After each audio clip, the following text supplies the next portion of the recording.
പിന്നെ ഒരു 40, 38, ഒരു 35 മുതലുള്ള ഏജ് കിടക്കുന്ന ഒരുപാട് സഹോദരിമാർ ഇവിടെ ഉണ്ടല്ലോ. അപ്പൊ ആ പ്രശ്നത്തിലൂടെ കടന്നു പോകുന്നുണ്ട് ഞാൻ പറയാം. അപ്പം ഒരു സാധാരണ തന്നെ നമുക്ക് സ്ത്രീകൾക്ക് എല്ലാം ഫോണിലാണ് അല്ലെ. ഇപ്പൊ ഇവിടെ സങ്കടകരമായിട്ടുള്ള ഒരു കാര്യം പറയുകയാണെങ്കിൽ ഇപ്പൊ നമ്മള് ഒരു 40, 38, ഒരു 35 മുതലുള്ള ഏജ് കിടക്കുന്ന ഒരുപാട് സഹോദരിമാർ ഇവിടെ ഉണ്ടല്ലോ. അപ്പൊ ആ പ്രശ്നത്തിലൂടെ കടന്നു പോകുന്നുണ്ട് ഞാൻ പറയാം. അപ്പം ഒരു സാധാരണ തന്നെ നമുക്ക് സ്ത്രീകൾക്ക് എല്ലാ മന്തും തന്നെ നമ്മുടെ മെൻസ്ട്രൽ റിലേറ്റഡ് ആയിട്ടുള്ള മൂഡ് സ്വിങ്സും കാര്യങ്ങളൊക്കെ ഉണ്ടാവും.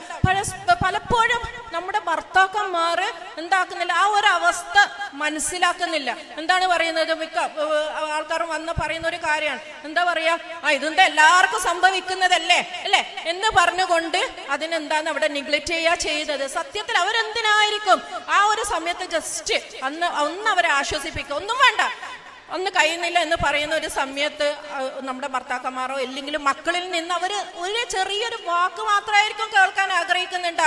ഒന്ന് റെസ്റ്റ് എടുത്തോ, ഇന്ന് ഉമ്മ കഴിയുന്നില്ലല്ലോ, ഒന്ന് റെസ്റ്റ് എടുത്തോ. ഭർത്താക്കന്മാർ പറയാം, നീ ഒന്ന് പോയി ഇത് മാത്രം കേട്ടാൽ മതി, അവരെടുക്കും, പണിയെടുക്കും. പക്ഷെ അങ്ങനെ ഒരു ആശ്വസിപ്പിക്കുന്ന ഒരു വാക്ക് അവർക്ക് ലഭിക്കുന്നില്ല. എന്തിനു വേണ്ടി? ഈ മെനോപോസൽ സ്റ്റേജ് ഒക്കെ അല്ലെ, ആർത്തവിരാമ സ്റ്റേജിലാണ് മിക്ക സഹോദരിമാരും കടന്നു വന്ന ഒരു ഏജാണ് അല്ലെ, 40. അത് പറഞ്ഞറിയിക്കാൻ പറ്റാത്തൊരവസ്ഥയാണ്. അപ്പൊ അത് എക്സ്പീരിയൻസ് ചെയ്യുന്നവർക്കും മാത്രം. അപ്പൊ ആ ഒരു സമയത്ത് നമ്മൾ പ്രഗ്നൻസി ടൈം, ഞാൻ സഹോദരന്മാരും കൂടി ഉള്ളൊരു പ്രോഗ്രാം ആയതുകൊണ്ട് ഞാൻ പറയാണ്, ആ ഒരു അവസ്ഥ എന്ന് വെച്ച് കഴിഞ്ഞാൽ അത് എക്സ്പീരിയൻസ് ചെയ്ത് മാത്രമേ പറയാൻ സാധിക്കുകയുള്ളൂ. വല്ലാത്തൊരു ഘട്ടമാണ്. അപ്പൊ ആ ഒരു സമയത്ത് എവിടെ നിന്നാണ് അവർക്കൊരു മെന്റൽ റിലീഫ് കിട്ടേണ്ടത്? സ്വന്തം വീട്ടുകളിൽ നിന്നാണ്, ഹസ്ബൻഡ്, മക്കള്. അപ്പം അത് അവിടെ കിട്ടാത്തത് കൊണ്ടാണ് പലപ്പോഴും അവർക്കത് പുറത്തുപോയി ഷെയർ ചെയ്യേണ്ട ഒരു അത് അത്രക്കും ഇമ്പോർട്ടൻ്റ് ആയിട്ടുള്ളതാണ് ആ ക്വാളിറ്റി ടൈം. ആ ക്വാളിറ്റി ടൈം നമ്മൾ ഇന്ന് മുതലെങ്കിലും നമ്മൾ വീട്ടിൽ ഒരു ക്വാളിറ്റി ടൈം അതിന് നമ്മൾ സമയം ഉണ്ടാക്കിയെടുക്കുക എന്നാണ് എനിക്ക് ഒരു അവസരത്തിൽ പറഞ്ഞ്